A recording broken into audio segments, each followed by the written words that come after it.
Pemirsa, Anda sedang menyaksikan live Tribun News Update bersama saya Rima Anggi. Bos PT Sri Rezeki Isman atau Sritek, yakni Iwan Lukminto dikabarkan ditangkap oleh Kejaksaan Agung RI. Dilansir dari Tribun News, penangkapan itu diduga terkait kasus pemberian kredit bank. Penangkapannya pun telah dibenarkan dan dikonfirmasi oleh Jaksa Agung Muda Bidang Pidana Khusus Febri Adriansyah. Lokasi penangkapan disebutkan di Kota Solo, Jawa Tengah. Berdasarkan informasi yang dihimpun Tribun Solo, mendapatkan informasi sosok yang ditangkap adalah Iwan Setiawan Lukminto. Di luar, sejumlah pemberitaan soal penangkapan Iwan Lukminto ini bergulir cepat. Sejumlah media salah dalam menyebut bila yang ditangkap adalah Iwan Kurniawan Lukminto. Sementara Tribun Solo mendapatkan informasi bila yang ditangkap sebenarnya adalah Iwan Setiawan Lukminto. Informasi itu disampaikan oleh mantan tim komunikasi Sritek yang tidak mau disebutkan namanya. Iwan Setiawan Lukminto saat ini menjabat sebagai Komisaris Utama PT Sritek. Sebelumnya diberitakan, Kejagung memang sedang mengusut dugaan korupsi yang menyasar PT Sritek.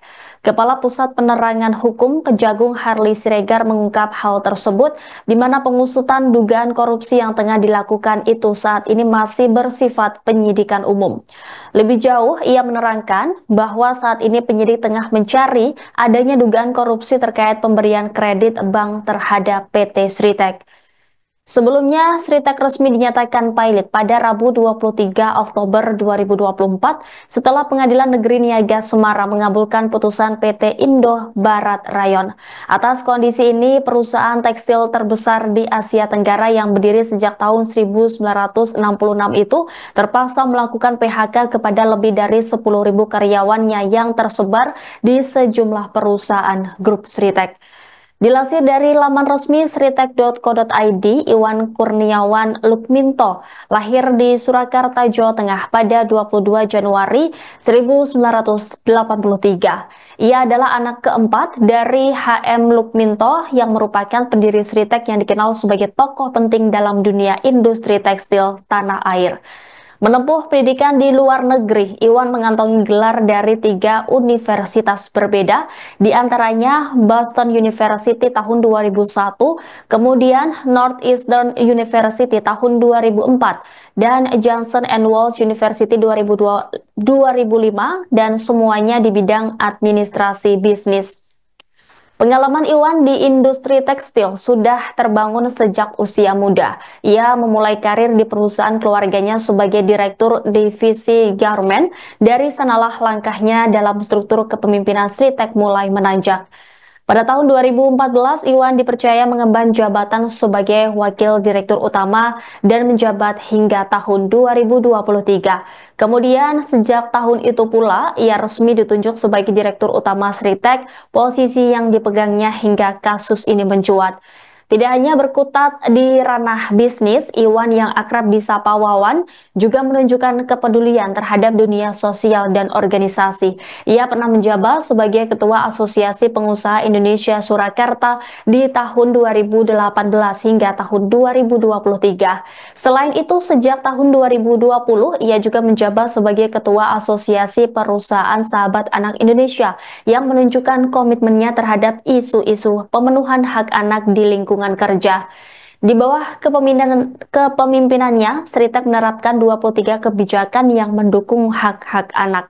Beberapa di antaranya adalah larangan mempekerjakan anak di bawah umur, penyediaan ruang laktasi bagi ibu menyusui, serta fasilitas klinik kesehatan bagi anak-anak karyawan. Jadi ya, dari beberapa bank kepada PT Sritek. Nah, di sana ada bank pemerintah tentu yang nasional maupun bank daerah. Nah, kemudian penyidik saat ini sedang terus melakukan pendalaman, penggalian, pemeriksaan, dan perlu saya sampaikan bahwa terhadap penyidikan ini masih bersifat umum, ya, belum penyidikan yang bersifat khusus karena masih melihat apakah di sana ada fakta-fakta hukum yang mengungkapkan bahwa ada perbuatan melawan hukum yang merugikan negara atau daerah. Jadi Jadi masih berfokus pada penuntutan fakta itu, karena memang kan harus berawal dari apakah memang ada indikasi tindak pidana korupsi, itu harus didasarkan pada bukti permulaan yang cukup terhadap adanya peristiwa atau fakta hukum yang mengarah pada tindak pidana korupsi. Nah, itulah sekarang yang sedang digali oleh penyidik, jadi masih bersifat umum. Itu sudah ada pihak yang dipanggil Pak dengan perkara ini? Ya tentu, karena namanya sudah penyidikan kan dimulai dari proses penyelidikan. Nah, di proses penyelidikan tentu sudah ada berbagai dokumen, tentu dipelajari, didalami, disinkronkan, dianalisis, dan tentu juga dari keterangan para pihak. Nah, sekarang sudah di penyidikan umum, tentu penyidik akan merencanakan pihak-pihak mana yang perlu diminta keterangan. Tetapi hingga saat ini beberapa bank informasi dari penyidik juga sudah dilakukan permintaan keterangan karena melihat fakta-fakta hukum yang bersifat perbuatan melawan. Bang apa aja Pak? Nah, itu masih bagian dari penyidikan yang penyidik terus dilakukan. Itu pembiayaan pemberian atau pinjaman kredit ke Sritek itu dalam penyidikan jaksa digunakan untuk apa sih Pak? Untuk operasional atau produksi tekstil atau impor tekstil?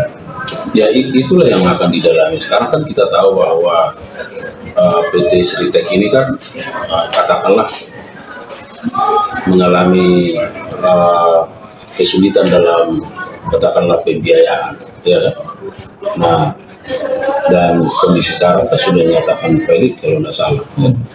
Nah, oleh karenanya penyidik sedang menelusuri apakah pemberian kredit ini dilakukan pada saat PT Sritek tidak memiliki kapabilitas, ya, dari sisi pendanaan, atau katakanlah keuangannya sudah seret atau pilot lalu tetap masih diberikan kredit misalnya. Nah, ini harus terus ditelusuri oleh penyidik, ya. Nah, kapan misalnya proses pemberian kredit itu dilakukan? Apakah pada saat PT Sritek ini masih kondisi keuangannya baik misalnya, atau sudah kondisi keuangannya tidak baik? Nah, inilah yang menjadi hal yang harus digali oleh penyidik untuk melihat apakah di situ ada peristiwa pidana perbuatan melawan hukum, ya, yang terindikasi merugikan keuangan negara atau daerah. Download Tribun X sekarang, menghadirkan lokal menjadi Indonesia.